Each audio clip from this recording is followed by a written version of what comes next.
I want to introduce a new idea to you. Okay? It's called the law of proximity.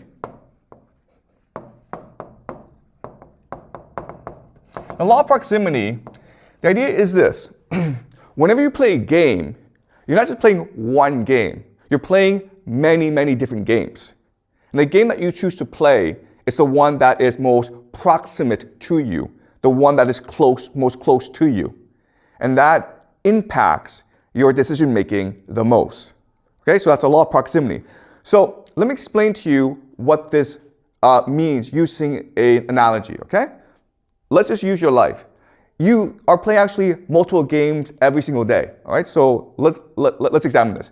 The first game you play, of course, is the family game, right? So you might have parents and you have siblings, okay? And the game you're playing, of course, is to win attention from your parents. And to do so, depending on who your siblings are, you might use different strategies, including doing well in school or being a pain in the ass. Unfortunately, my kids choose to be a pain in the ass, okay? Yes. The parents are playing another game, which is social prestige, right? So they're competing against other parents to have the best family possible, all right? So, and then not only do you play a game at home, but you also play games at school, right? Right? So when you go to school, you're competing against your classmates for attention and popularity, but you're also playing a game in school to get the best grades so that you can get into a good college, right? Then you go to work where you're competing in order to win the favor of your boss and to be popular among your colleagues. Then you play a city game where you live in Beijing and you want Beijing to be better than maybe Shanghai or Shenzhen, okay? And then you play a game of maybe a nation where you want China to be stronger than Japan, okay? So as you can see, every single day you're playing multiple games, even though you may not recognize it. And again, what's important is the game that is most important to you is the game which you are most close to, right? The one that you can see in front of you. Okay, does that make sense? Okay, but this is also true for nations as well, where we think that the game is between nations. But really, the game is within nations. And the conflict within nations is the one conflict that determines how nations behave against each other. All right, so today what we will do is we will look at 3 examples of this, okay? We will look at the civil conflicts in America, in Israel, and in Iran to figure out why they behave the way they do, and then figure out how this war will progress. Okay, so clearly there is a civil conflict right now in America. Okay, you have the Democrats and you have the Republicans. Now what's odd is that even though these 2 different political parties are at war with each other, they both support the war because their calculus is different. Okay, so why do the Democrats support this war? Well, it's because they believe that this war will be extremely unpopular in America, which will allow the Democrats to dominate in the midterms in November and then win the presidential election in 2028. And they believe that this war will be so unpopular, it will destroy Donald Trump and allow the Democrats to rule forever. It will basically destroy the Republican Party. All right? And so that is your strategy. And if you think about it, it actually makes a lot of sense. The Republicans have a different strategy, which is this war may be unpopular, and this war may make America lose, but it's okay. Why? Because in a time of war, the president has something called the Emergency Powers Act, okay? Emergency powers.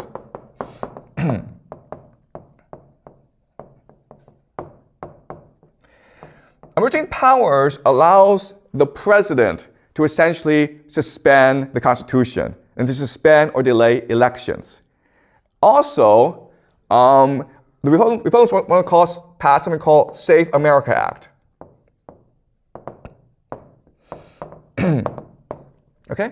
The Save America Act, which means that if you are a voter, you must present ID in order to vote. And you think that this is, well, reasonable, but historically, the idea of checking ID is a way to discriminate against minorities, right? To have police officers there to scare minorities. And that's traditionally how racism was enforced in America. Okay? So in other words, the Republicans have many different strategies of either cheating or manipulating the elections. They could also, I have to say this, but if the war is going really badly, what they will do is call up a national draft and cancel the elections, okay? All right? So these are two different strategies going on. But as you can see, this is not really about America defeating Iran. This is really about the Democrats or the Republicans trying to obtain power and keep it, okay? All right. But what's important for us to understand is that it's not just about the Democrats and Republicans at war with each other. There's actually a much deeper divide in America, okay? And this divide is a conflict between the elite and the counter-elite. Remember how we introduced the idea of elite overproduction, right? This is the Peter Turchin idea.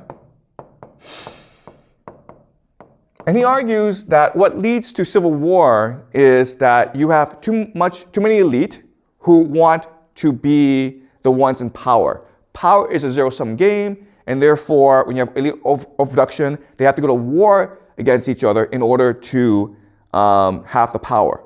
Okay? And so, what's going on?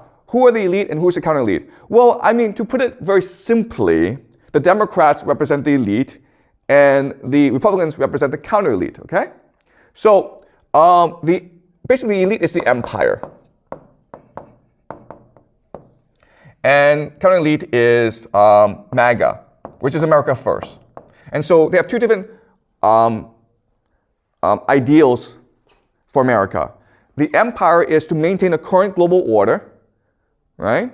And MAGA is to retreat back into the Western Hemisphere and focus on Americans' core national interests.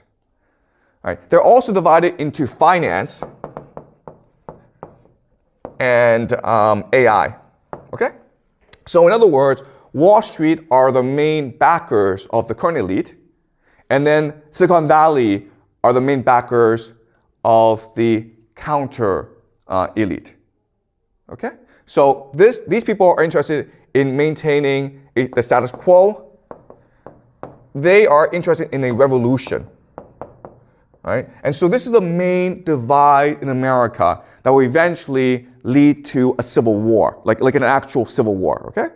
But right now, they're fighting over foreign policy. So I will discuss this more in the future, okay? But I present to you now. So let me give you a concrete example of why they're fighting. Why are people in finance fighting with people in AI? And there's a very good reason. Because if you're able to control Washington, D.C., if you're able to control the levers of government, you're able to make a lot of money for yourself, okay? So let's look at this concretely.